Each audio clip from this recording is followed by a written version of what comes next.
بادشاہ سلامت کا دربار لگا ہے۔ حاجت مند قطار اندر قطار پیش ہو رہے ہیں۔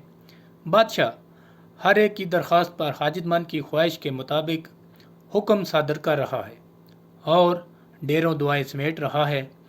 اتنے میں ایک سوداگر حاضر ہوتا ہے۔ وہ بادشاہ عالی وقار کی خوشنودی کی خاطر چند غلام اپنے ساتھ لایا ہے تاکہ بادشاہ کی خدمت گزاری کے لیے انہیں پیش کر سکے۔ وہ بادشاہ سے درخواست پذیر ہوتا ہے۔ بادشاہ سلامت، رب رحمان آپ کا وقار اختیار بلند و بالا کرے۔ میں چند غلام آپ کے حضور پیش کرنے کے لیے لایا ہوں۔ جو غلام آپ پسند فرمائیں اپنی خدمت کے لیے اپنے پاس رکھ لیں۔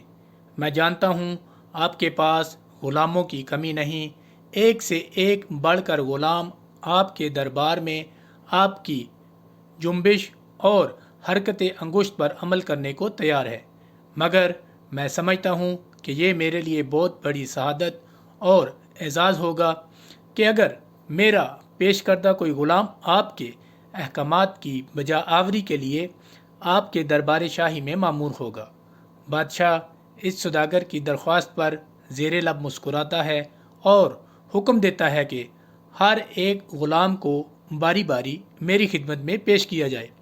میں نے یہ ارادہ کیا ہے کہ میں ان غلاموں سے چند سوالات کروں۔ جو غلام میرے سوالات کے تشفی آمیز اور تسلی بخش جوابات دے گا اسے اس دربار شاہی میں بطور مقرب غلام کاغذات تقرر کر دیا جائے گا۔ البتہ جو غلام صحیح جواب نہیں دے گا اسے واپس جانا ہوگا۔ بادشاہ سلامت کے حکم کی تعمیل میں سوداگر باری باری ہر ایک غلام کو بادشاہ کی خدمت میں پیش کرتا ہے۔ وہ ہر غلام کے خواص بیان کرتا ہے، ان کی تعریف و توصیف میں رطب اللسان ہوتا ہے، ان کی انفرادیت بتاتا ہے، مگر بادشاہ کے سوالات کے تسلی بخش جوابات کوئی بھی غلام نہیں دے پاتا۔ اس صورتحال سے بادشاہ قدرے مایوس بھی ہوتا ہے اور پریشان بھی۔ وہ سوداگر سے کہتا ہے، تم نے اپنے غلاموں کی خوبیاں بڑے نمایاں طور پر بیان کی، ہم نے بھی ہر غلام کو جانچا، مگر کوئی غلام بھی ہمیں متاثر نہیں کر سکا۔ کیا ان غلاموں کے علاوہ کوئی اور غلام تمہارے پاس نہیں ہے؟ اگر کوئی اور غلام ہو تو اسے پیش کرو، ورنہ ان تمام غلاموں کو واپس لے جاؤ۔ سوداگر نا امیدی کی حالت میں بصد عجز کہتا ہے، بادشاہ سلامت، رب ذوالجلال آپ کے اقبال کا ستارہ ہمیشہ چمکتا رکھے۔ دراصل ایک اور غلام باہر موجود تو ہے اور ضد کر کے میرے ساتھ یہاں تک آیا بھی ہے، مگر میں سمجھتا ہوں کہ وہ اس اعلیٰ و عرفہ دربار شاہی کے قابل نہیں، اسی لیے میں اسے آپ کے حضور پیش کرنے سے پس و پیش کر رہا ہوں۔ بادشاہ سلامت زوردار لہجے میں سوداگر سے کہتا ہے، تم نے یہ کیسے فیصلہ کر لیا کہ وہ غلام ہمارے دربار کے قابل نہیں؟ یہ فیصلہ ہم خود کریں گے۔ تم اسے فوراً حاضر خدمت کرو تاکہ ہم اس سے بھی چند سوالات کر سکیں۔ ہو سکتا ہے کہ وہ ہماری توقعات پر پورا اترے اور ہم اسے اپنی ملازمت میں رکھ لیں۔ یاد رکھو کہ کسی کا ظاہر دیکھ کر اس کے باطن کا قطعی فیصلہ نہیں کیا جا سکتا۔ دوڑ کر جاؤ اور وہ غلام جو اپنے شوق و ذوق سے تمہارے ہمراہ آیا ہے اسے لے آؤ۔ بادشاہ کے حسب حکم سوداگر اس غلام کو دربار شاہی میں حاضر کر دیتا ہے۔ غلام ادب سے سر جھکا کر سلام کرتا ہے اور پھر ہاتھ باندھ کر کھڑا ہو جاتا ہے۔ بادشاہ اس غلام سے سلسلہ سوال و جواب شروع کرتے ہوئے پہلا سوال یہی پوچھتا ہے کہ بتاؤ تمہارا نام کیا ہے؟ دوسرے غلاموں کے جوابات کے برعکس یہ غلام جواب دیتا ہے کہ بادشاہ سلامت، آپ کو غلام جس نام سے چاہیں یاد فرما لیں، غلام نے تو غلام ہی رہنا ہے، اس کا کوئی اور نام کیا ہو سکتا ہے؟ بادشاہ پوچھتا ہے، اچھا بتاؤ تم کھانے میں کیا پسند کرتے ہو؟ غلام جواب دیتا ہے، مالک کی مرضی، جو کھلا دے، مالک جو کھلا دے گا وہی میری پسندیدہ غذا ہوگی۔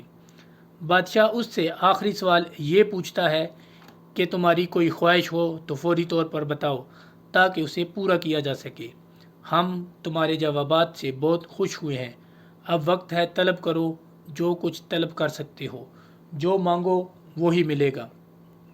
غلام دست بستہ عرض کرتا ہے، بادشاہ سلامت، میں ایک غریب اور مفلوق الحال غلام ہوں، نہ اختیار اپنا نہ ارادہ اپنا، اس لیے مجھے کوئی حق نہیں پہنچتا کہ کسی خواہش اور آرزو کو دل میں جگہ دوں۔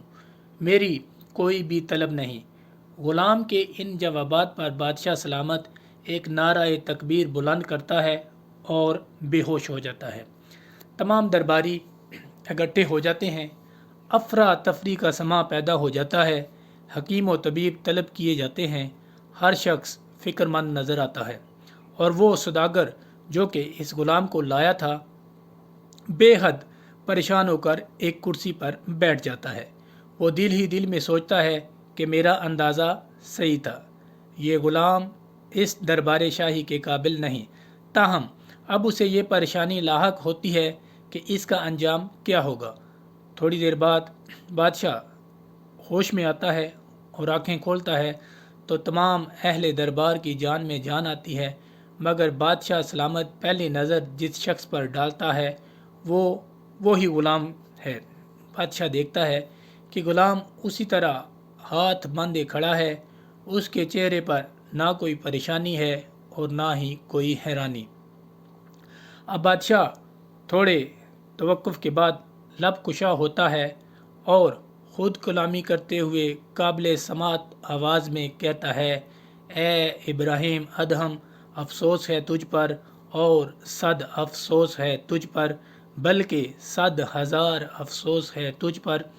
تو بھی اپنے رب کی غلامی کا دعویٰ کرتا ہے، لیکن تیرا مقام اس غلام سے بھی کم تر ہے، حالانکہ رب قادر نے تجھے بادشاہت جیسی نعمت سے نوازا ہے۔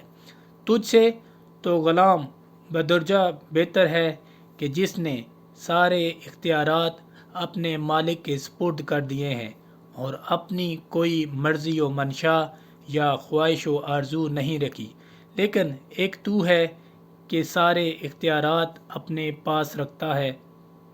اگرچہ بادشاہ سلامت بلخ کے سلطان اور عظیم المرتبت حکمران ابراہیم ادہم نے اسے غلام کو اپنے مقربین میں شامل کر لیا، تاہم اس کے دل و دماغ پر غلام کے جوابات سے جو اثر ہوا وہ ناقابل بیان تھا۔